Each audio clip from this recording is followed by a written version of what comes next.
You know, life has a strange way of warning you before something goes wrong. But most of the time, you don't notice the signs, not until it's too late. When my son Michael got married, I was genuinely happy for him. I remember standing there at the wedding, watching him smile, thinking he finally found his happiness. But then I saw her, Vanessa. She was beautiful, confident, the kind of woman who knew exactly how to charm a room. But behind that perfect smile, there was something I couldn't explain. Something cold. You ever meet someone who makes you feel uneasy, even when they're being sweet to you? That's exactly how she made me feel. Still, I tried to ignore my gut. I told myself, Alice, don't be paranoid. She's just new to the family. I wanted to believe that maybe I was overthinking. Maybe I was just afraid of losing my son's attention. But soon, little things started happening. Her tone changed. The warmth in her eyes disappeared. She began asking questions, not about me, but about my house, and every time, she'd smile like she was just making small talk. But I could feel it.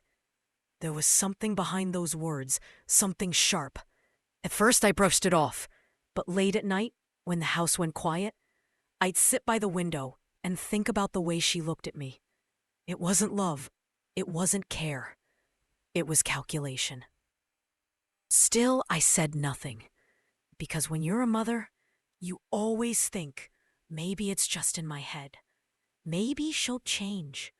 Maybe they just need time. But deep down, I knew something was coming. And I was right. Because what happened next was the moment where my life took a turn I could never undo. It started with phone calls. At first they were simple. Hi, Mom, how are you? Or just checking in. But then slowly, the questions changed. Vanessa began calling me more often than Michael did.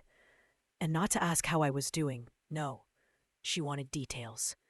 How's the house holding up? Are you managing all the bills by yourself? And then she said it, in that sweet, sugary voice of hers. Mother-in-law, wouldn't you be more comfortable in a smaller place? This house must be so much work for you. I smiled through the phone, trying to sound calm, but inside, my heart sank. That house wasn't just a building. It was my life. Every memory of Michael growing up, his laughter, his tears, was written on those walls. So I said, "Oh no, dear, I'm fine here.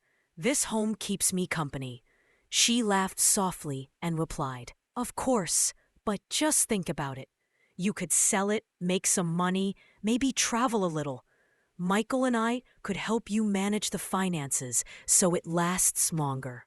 Her words felt like honey poured over poison, sweet but deadly. 2 days later, Michael came to visit me, for the first time since the wedding. And the moment I saw the look on his face, I knew why he was there. He sat on the same couch where he used to watch cartoons with me, and said softly, "Mom, Vanessa and I have been talking. Maybe you should think about selling the house. It's too much for you to handle alone." I wanted to cry right there. My own son, the boy I raised with my own hands, was now repeating her words like they were his own. He couldn't even look me in the eye. He just played with his car keys and kept talking about what's best for me. That night, after he left, I sat in my kitchen with a cup of tea and tears in my eyes. And that's when I made a decision, one that would change everything that came next. I was done staying quiet.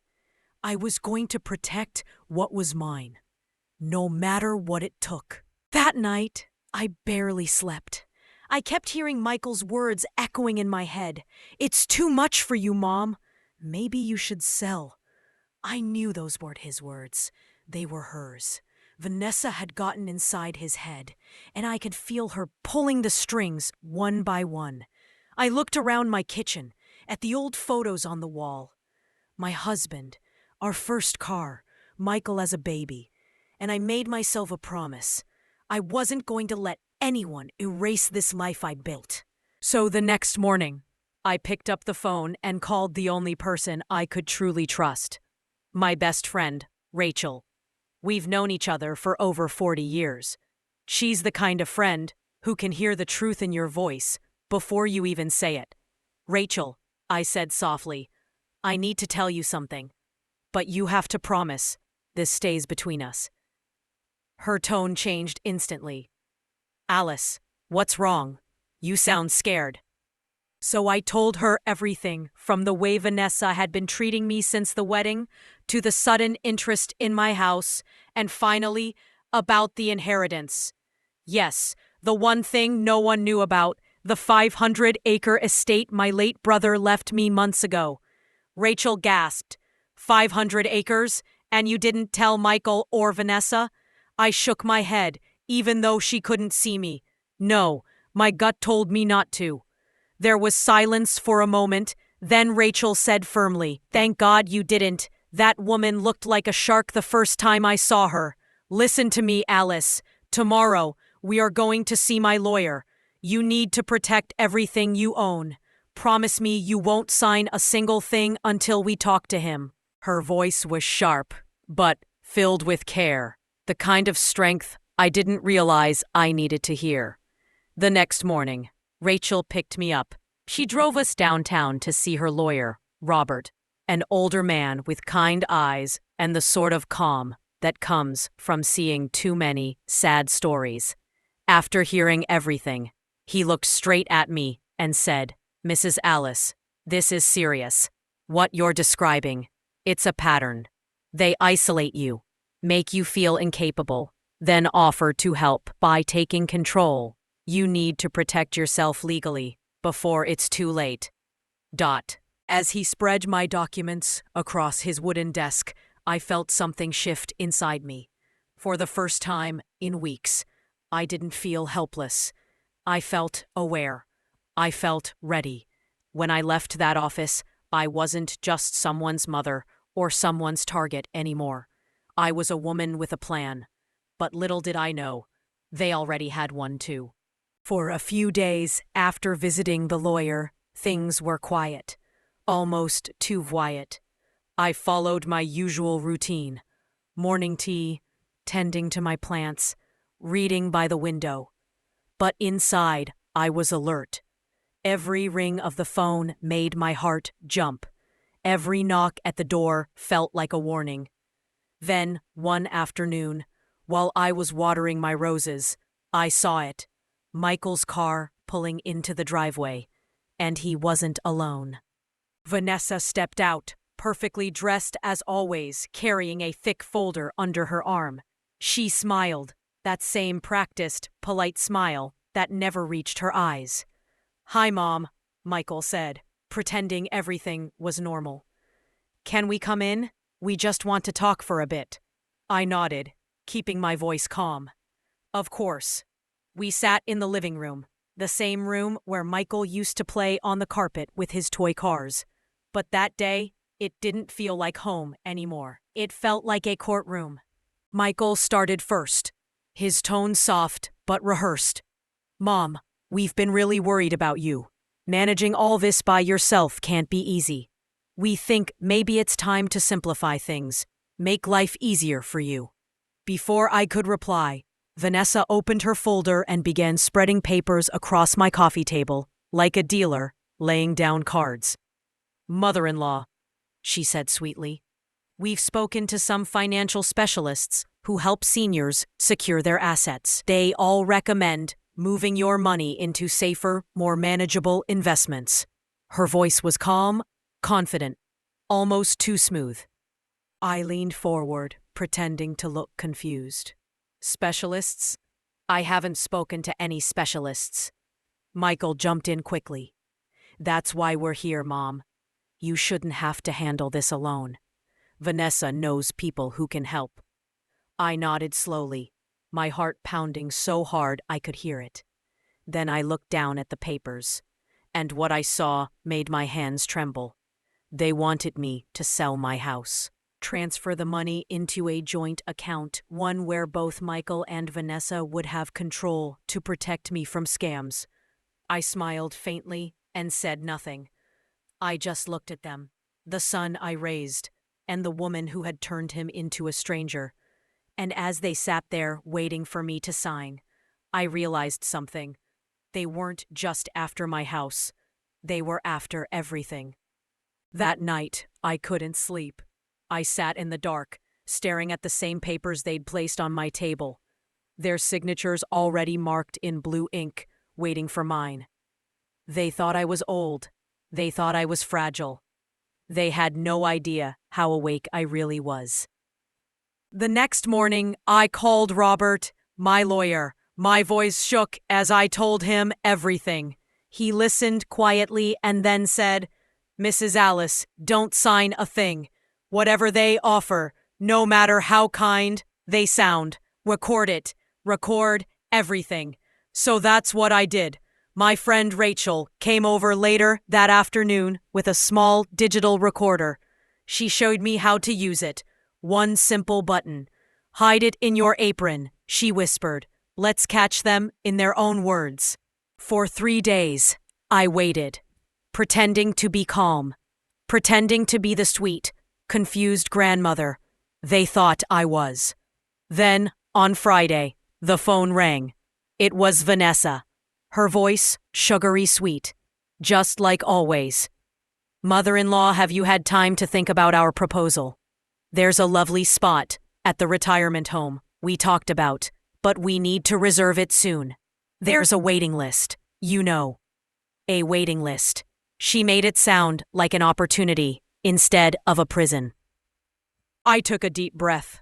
"Yes, dear, I've been thinking a lot," I said softly. "Maybe you could come over tomorrow, explain the details again. You know, at my age, I forget things." "Oh, of course," she chirped. "We'll bring everything tomorrow afternoon. You'll see. It's the best decision for everyone." For everyone. I hung up the phone, smiling to myself. Tomorrow, they'd walk right into their own trap. And this time, every word, every lie, would be recorded. Saturday afternoon. They arrived right on time, like vultures circling a meal. Michael was holding a folder. Vanessa had that fake bright smile plastered on her face. And behind them came Paul, the notary I'd seen before. A thin man, with cold eyes and a leather briefcase. "Mrs. Alice," he greeted me, pretending to be polite. "We're here to make things simple for you." Simple. That's what they called it. I smiled weakly and gestured for them to sit. My recorder was already running inside my apron pocket, silently capturing every sound. Michael laid the documents out on the table, page after page of legal language I wasn't supposed to understand. "You just need to sign here, here, and here," he said, tapping the papers like a salesman closing a deal. Vanessa leaned closer, her perfume almost suffocating. "Mother-in-law, look. Here are pictures of the home where you'll stay. It's beautiful. Gardens, yoga classes, even a little piano room." The photos showed white walls, metal beds, and smiling strangers. It looked less like a home and more like a disguised hospital. Then, Paul stepped forward, opening his briefcase. "These documents are perfectly drafted to protect your interests," he said smoothly. "They'll transfer the property and your funds into a family trust, just in case of future incapacitation." That word hit me like ice. Incapacitation. They weren't just taking my house. They were preparing to declare me mentally unfit, so I could never fight back. I looked up at them, letting my hand tremble just enough to seem weak. "And what if I change my mind later?" I asked. Vanessa and Paul exchanged a quick look. "Oh, mother-in-law," she said sweetly, "these decisions are final, for your own protection. You know how easily older people can be manipulated. I almost laughed at the irony.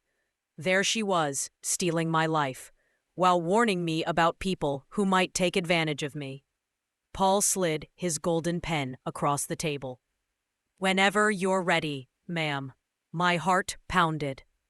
I held the pen in my shaky hands, looked at the dotted line, and felt their eyes burning into me, waiting for their victory. Then suddenly, the doorbell rang. They froze. Paul frowned. "Are you expecting someone?" I looked up, forcing a confused smile. "No," I whispered. "Maybe a neighbor." I stood, walked slowly to the door, and when I opened it, there stood Rachel, and right beside her was Robert. When I saw Rachel standing there, with Robert right behind her, I swear I felt my heartbeat return, after weeks of fear. Robert's calm, steady eyes met mine. He didn't need to say a word. I already knew. This was the moment everything would change. "Good afternoon, Alice," Rachel said softly, stepping inside. "I hope we're not interrupting." "Not at all," I replied, my voice calm, almost too calm. "Please, come in." Behind Robert stood another man I didn't recognize, holding a camera. The color drained from Michael's face. Vanessa froze, her smile gone. Paul the notary stiffened like a statue, clutching his briefcase. Robert set his briefcase down on the table, right beside their stack of papers. He smiled politely. "I'm Robert Mendoza, Mrs. Alice's attorney. I'm glad I arrived just in time to supervise this very important transaction." His tone was smooth, but every word cut like glass. The silence was thick enough to choke on. Paul tried to sound professional. "And you are?" Robert's smile didn't fade. "I'm also joined by Mr. Anthony Herrera from the District Attorney's Office, Elder Abuse Division." He gestured to the man with the camera. "We were reviewing some similar cases nearby and thought we'd drop by." Vanessa's face turned white. Paul snapped his briefcase shut in panic. Michael just stared, lost, realizing, maybe for the first time, what he had become part of. I reached into my apron pocket and slowly placed the little recorder on the table. It landed with a soft click.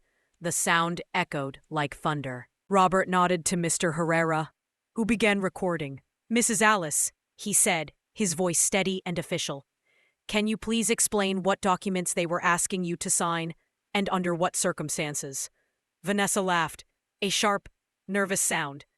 "Oh, officer, this is just a misunderstanding. We were helping her handle some family paperwork, that's all." I looked right at her, my voice calm but sharp as a blade. "Paperwork," I repeated.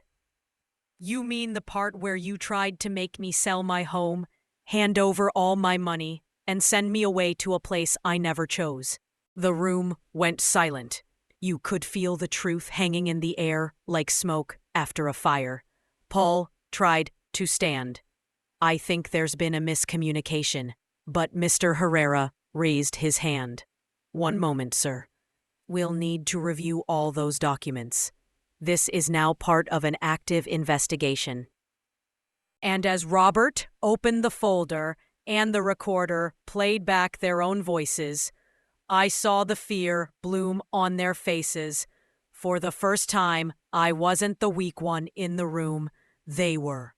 And I wasn't done yet, not even close. It all happened so fast after that. Robert collected every page, every signature they'd tried to trick me into. Mr. Herrera packed the documents into an evidence bag while the camera kept rolling. Vanessa tried to speak, her voice shaking. "Mrs. Alice, we were only trying to help." I cut her off. "Help?"